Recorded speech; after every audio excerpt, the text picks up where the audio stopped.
Good day everyone, especially to you ma'am. I'm Asil-oy, a third year BS Criminology Section B. So my topic is parole.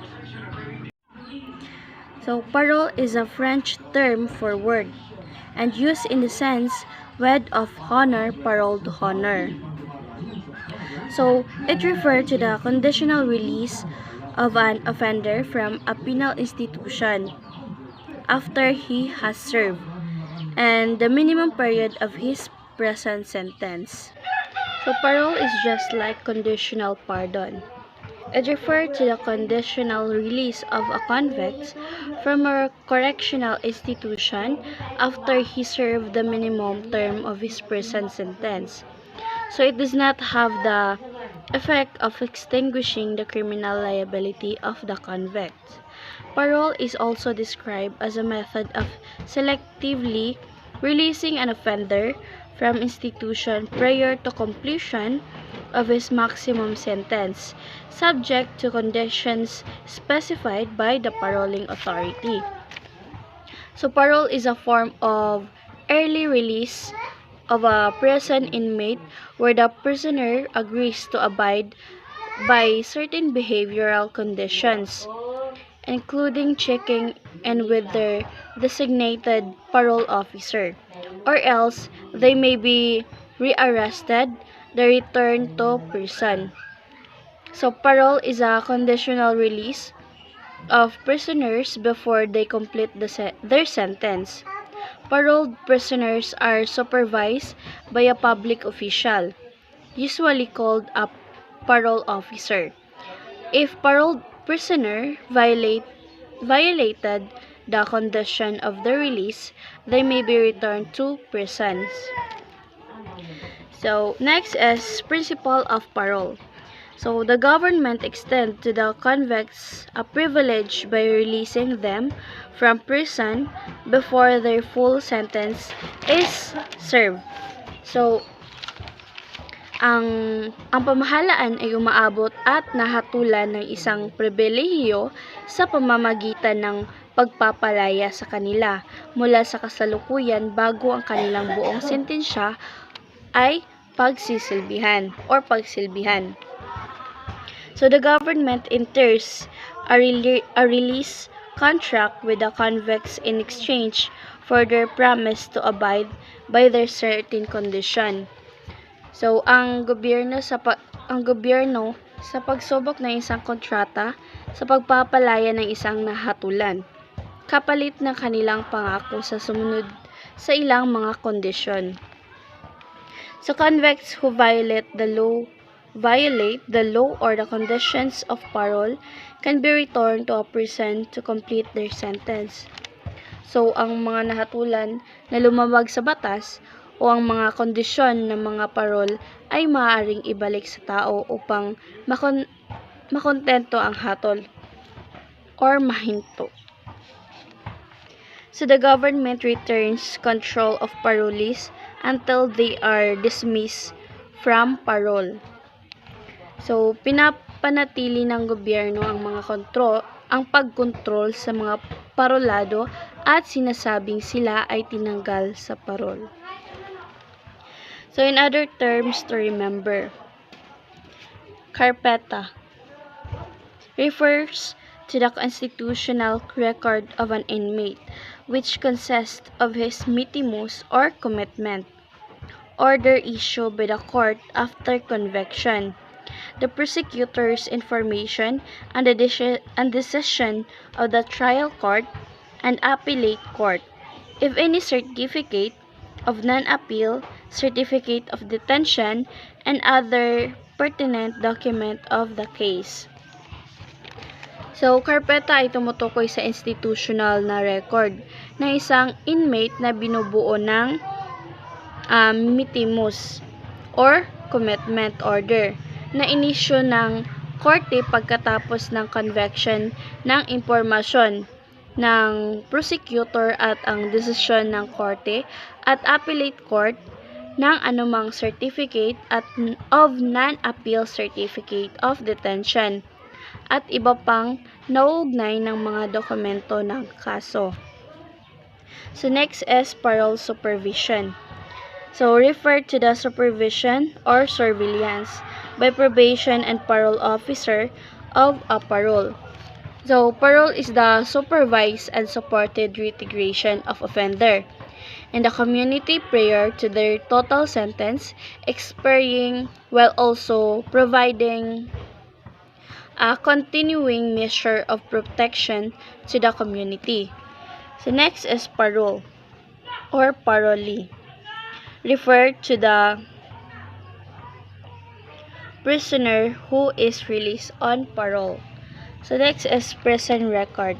Refer to information concerning an inmate personal circumstances, the offense he committed, the sentence imposed, the criminal case number in trial and appellate court, the date he commenced serving his sentence, the date he was received for confinement, the place of confinement, the date of expiration of the sentence, the number of previous conviction, if any, and his behavior or conduct while in prison.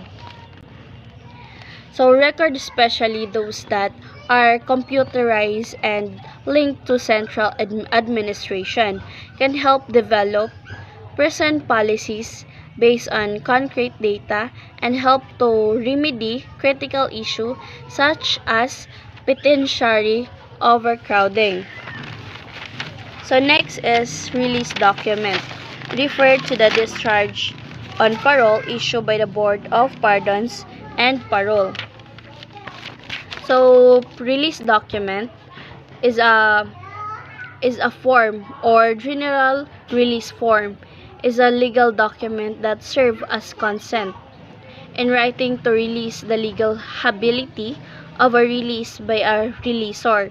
So the document is a formal acknowledgement that once signed is a legal release of all a release obligation within an agreement.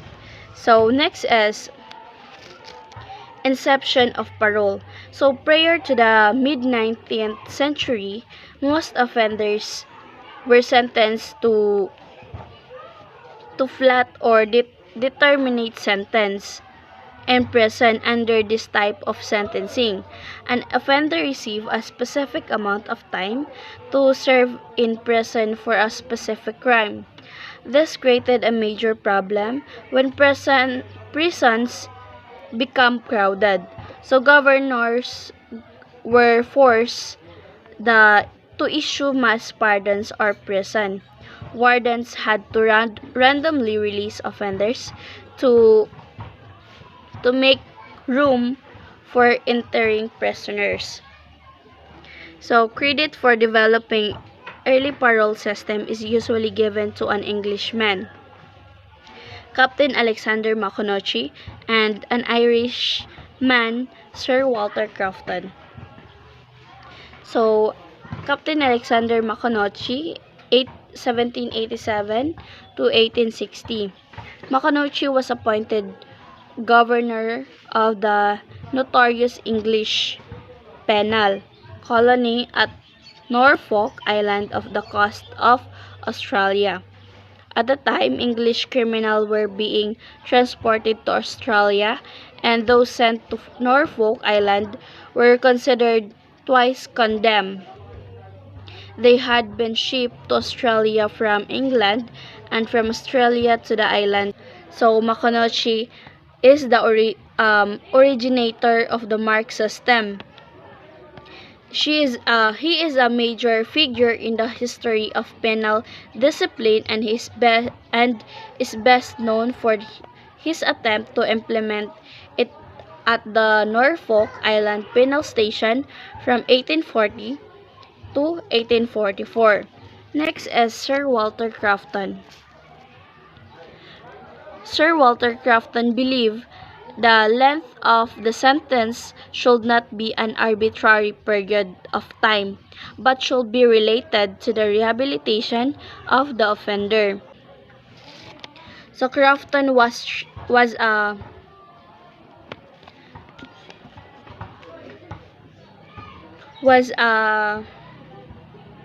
chair of the board of directors of convict prisons for Ireland between 1854 and 1862.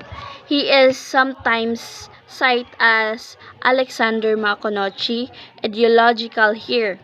Under Crofton's system of prison administration, known as the Irish system, so prisoners progress through 3 stages of confinement. So Crofton Irish penal system has been attributed as the forerunner of modern day indeterminate sentencing and parole. And the last is Zebulon Reed Brockway. So, a Michigan penologist is usually credited with initiating indeterminate sentence and parole release in the United States. So, similar Maconochie and Crofton Brockway believe inmates should be able to earn their way out of prison through good behavior. So Zebulon was a penologist and is sometimes regarded as the father of prison reform, and father of American parole. So in the United States, so Zebulon, who established the Elmira Prison program, served in prison reform for 50 years. He constructed a coherent structure for prison education for offering varied kinds of instruction and as framed by secular rather than religious views.